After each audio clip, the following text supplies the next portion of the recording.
un sentiment de fierté et de satisfaction pour l'ensemble des personnels sapeurs-pompiers, en particulier comme ceux qui sont partis à la retraite.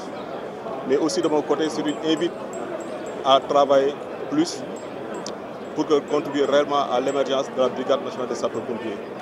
Comme l'a si bien dit M. le ministre de l'Intérieur ici présent, qu'au niveau de la Brigade nationale, on est dans une phase de montée en puissance qui sera axée réellement sur 4 domaines prioritaires.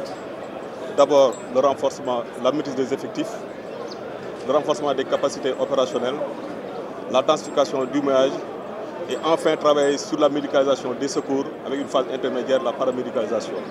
Je pense que ce sont les 4 domaines sur lesquels on va faire beaucoup de focus pour vraiment améliorer les conditions de travail des sapeurs-pompiers et satisfaire pratiquement toutes les demandes de secours des populations. L'État nous a confié depuis 2012, chaque année on a un appui de 500 éléments qui viennent en renfort au niveau de la brigade des sapeurs-pompiers, nonobstant des gens qui partent à la retraite. Et ça, on a l'appui aussi des forces de défense et de sécurité, notamment l'armée et la gendarmerie qui contribuent fortement à la formation des personnels. Le deuxième élément, c'est par rapport à la densification du maillage. Comme l'a si bien dit M. le ministre de l'Intérieur, actuellement au niveau du Sénégal, il y a 45 casernes qui sont là, mais on est absent sur 14 départements. Donc dans le cadre d'un schéma d'analyse de couverture des risques, il faut procéder à un maillage intégral, essayer de tout faire pour être présent dans tous les départements du Sénégal. Ça, c'est un objectif prioritaire et on s'y attelle. Récemment, il y a un programme d'implantation de 25 casernes.